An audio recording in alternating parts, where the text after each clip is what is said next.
Hello, my name is Josh Atkinson, and you have once again stumbled across my portrait painting YouTube channel. So last week I did Marilyn over here, um, and it was this exploration of how do I take someone who's known for her beauty, get a credible likeness, but try to move more toward this style of grim, dark, expressive painting. So this week I thought I would try it with a beautiful man. So this is from a very young photo of Matt Damon, or rather an old photo of a very young Matt Damon, and it's just negotiating how to get a likeness while still moving in an expressive direction. So yeah, without further ado, here's the time lapse. So this is the source image, a very young male model, Matt Damon. Now we paint. So I begin my paintings, my portraits, with the Andrew Loomis sort of circle. Um, but right from the jump, I have he's facing straight ahead, so I put the line for his eyes right in the middle. But automatically, you can see the eye to the right is lower than the one to the left, so I've got to kind of there. This video is a journey toward a likeness. I make a lot of missteps, but the color choices are not missteps. These are intentional. I'm going to be fighting with them through the entirety of this time lapse because, my style seems to be moving toward darker, grim, kind of violent, ooky spooky kind of imagery. And how do you apply that aesthetic to beauty? I think I said this in the intro last week. I tried to do it with Marilyn Monroe, but I found that Marilyn Monroe is so conventionally beautiful that not blending the brush strokes and not toning down the more garish color, like including those things, cost me her likeness. So I had to compromise on including those nastier little elements. And I have a lot of that same issue with this Matt Damon portrait, which I did several months ago, by the way, so I don't really remember what I was doing. This is many paintings ago. But but I know I went in feeling inspired by some Instagram, hashtag dark art.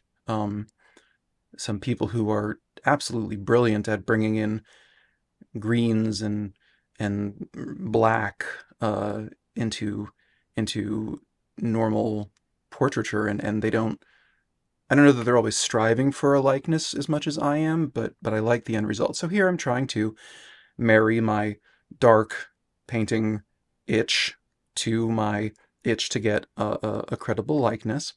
I am not off to the best foot. I think you can see that his nose is too far south, which of course is just going to push his lips and chin too far south. But also, I'm finding that the value of the green is it's darker than his shadow is in the source image.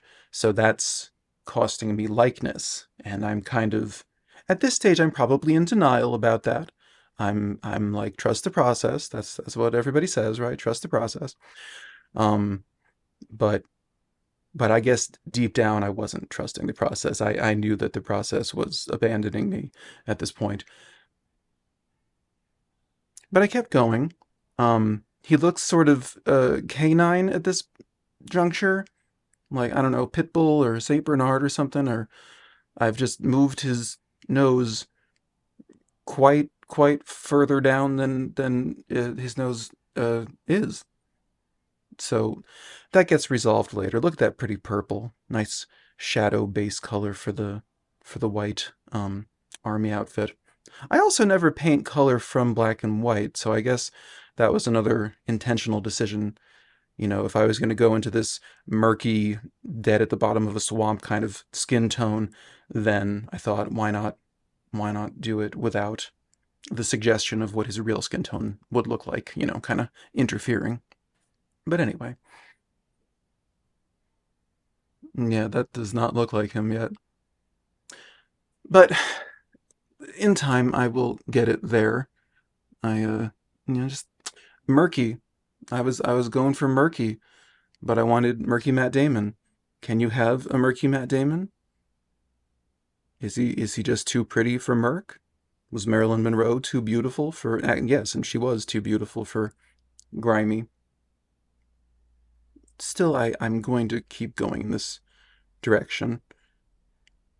But okay, so now we're at a third sitting, and we are quite far from a good likeness. That does not bode well. But so you can see, I just painted over where his nostrils were, moved them up, I don't know, several centimeters. And so now I got to move up his, I think that's called the philtrum, the little two lines above your lip, and his mouth and everything. And now he's beginning to look more like Matt Damon, beginning to look more like a person and not a dog. Um, Although I seem to be saving his chin for later. And if you're an artist and you watch your old work, do you also find yourself feeling puzzled about what the hell was I doing? It's coming out now. But I'm still struggling with the shadow side of his face. I'm pushing it darker and again grimier, murkier, um, and it's costing a bit of likeness. By the end of it, I just want to say I do really like this painting. I like the way it turned out. I don't know that anybody who's looking for a painting of Matt Damon is going to, be chomping at the bit to buy this one. Because again, when you think of Matt Damon, you don't think of disgusting. But there's something in me that just says, let me punish the pretty people with my paintbrush and my YouTube channel, which is up to 13 subscribers now. So I'm getting ready for the paparazzi. Still struggling with the chin a bit. You can see the little right side of his chin is lower than the left. I love the way his Adam's apple and his neck are all turning out. I mean, I really do like the way that this is turning out. It's bizarre, but it does get like close enough to be called, very young Matt Damon. Just, disgusting version. I'll keep moving in this direction. But yeah, I don't know. I'm a weirdo. I love the little hair flicks he has there. They're so good. I think I made the hat smaller after I stopped recording, but yeah, there it is. So then, yes, that is how I arrived at this painting of Matt Damon with a very grim, slightly decomposing kind of style. I don't know what the answers are. The marriage of your personal voice, your signature style melded with this subject matter versus that subject matter. I paint something kind of brutal looking with this style and it works fine. Although this, I went a bit further with this in terms of color. But anyway, I'm having fun. Hopefully you're having fun watching me uh, document my process. So please do leave a comment, like, and subscribe. And I will see you next week with something I haven't planned yet. All right. Take care. Bye bye.